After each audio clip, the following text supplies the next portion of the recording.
आज हम एक ऐसी रहस्यमयी, भावनात्मक और इतिहास से जुड़ी कथा सुनाने जा रहे हैं जिसे सुनकर आपके दिल में प्रेम भी जागेगा, आंखों में आंसू भी आएंगे और मन में एक गहरा सवाल भी उठेगा। क्या सच में राधा की मृत्यु हुई थी या फिर वो आज भी किसी अदृश्य रूप में जीवित हैं? तो दोस्तों, इस कहानी में आखिर तक जरूर बने रहिएगा, क्योंकि आज की ये कथा सिर्फ एक कहानी नहीं बल्कि प्रेम और भक्ति का सबसे बड़ा रहस्य है।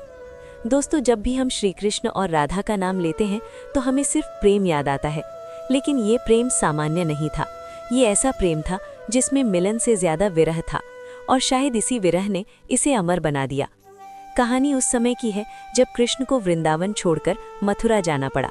धर्म की रक्षा करनी थी, कंस का अंत करना था। लेकिन उस दिन वृंदावन में सिर्फ एक युद्ध नहीं हुआ, उस दिन एक दिल टूटा था, राधा का दिल।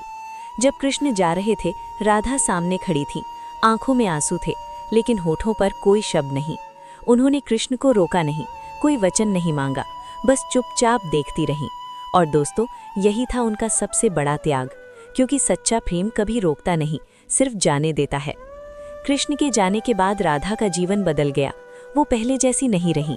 अब ना उन्हें संसार की परवाह थी, न किसी रिश्ते की। उनका हर पल, हर सांस सिर्फ कृष्ण के नाम हो गया। लोग कहते हैं कि राधा वृंदावन में थी, लेकिन उनकी आत्मा हमेशा कृष्ण के पास रहती थी। समय बीतता गया, ऋतुएं बदलती रहीं, लेकिन राधा का प्रेम नहीं बदला। वो हर दिन उसी यमुना किनारे बैठती, उसी रास्ते को देखती जहां से कृष्ण कभी गए थे, जैसे उन्हें आज भी उम्मीद हो कि एक दिन कृष्ण वापस आएंगे। दोस्तों, कहते हैं कि राधा की शादी भी कहीं और हुई थी, लेकिन ये सिर्फ समाज की परंपरा थी। उनका मन, उनका हृदय कभी किसी और का हुआ ही नहीं। वो पूरी तरह कृष्ण में समर्पित थी। धीरे धीरे समय ने राधा के शरीर को कमजोर करना शुरू कर दिया, लेकिन उनका प्रेम और भक्ति और भी मजबूत हो गया। अब वो कम बोलती थी, कम चलती थी, बस एक ही नाम उनके होठों पर रहता, कृष्ण।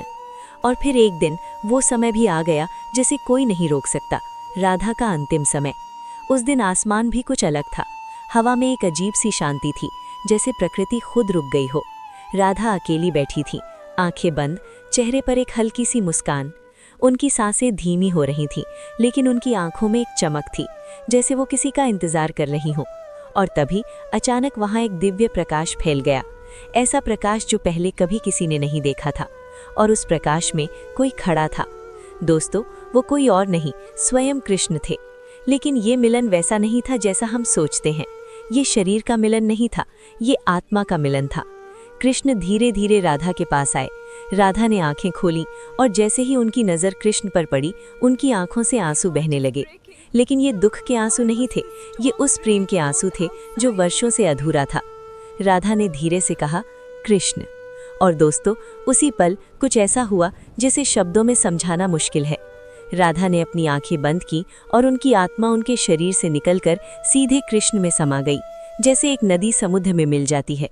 उस पल न कोई शरीर था, न कोई दूरी, सिर्फ प्रेम था, सिर्फ एकता थी। कहा जाता है कि उस मिलन के बाद कृष्ण भी पहले जैसे नहीं रहे, क्योंकि अब उनके अंदर सिर्फ कृष्ण नहीं थे, राधा भी थी। दोस्तों, यही कारण है कि आज भी जब हम नाम लेते हैं तो कृष्ण नहीं, राधे कृष्ण कहते हैं, क्योंकि ये दो नाम नहीं, एक ही आत्मा के दो रूप हैं। इतिहास और पुराणों में राधा की मृत्यु का स्पष्ट वर्णन नहीं मिलता, क्योंकि शायद उनकी मृत्यु हुई ही नहीं। वो कोई साधारण मानव नहीं थी, वो प्रेम की शक्ति थी, और प्रेम कभी मरता नहीं। वो आज भी जीवित है, हर उस दिल में जहाँ सच्चा प्रेम है, हर उस भक्ति में जहाँ कोई बिना शर्त भगवान को चाहता है। तो दोस्तों, इस कहानी से हमें क्या सीख मिलती है?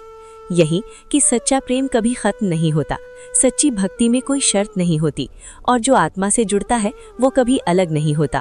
तो दोस्तों, अगर आप भी सच्चे प्रेम और भक्ति को समझना चाहते हैं तो राधा और कृष्ण की इस कथा को हमेशा याद रखिएगा। और अंत में बस इतना ही कहूँगा, अगर दिल से राधे बोलोगे तो जवाब में कृष्ण जरूर आएंगे। नमस्कार।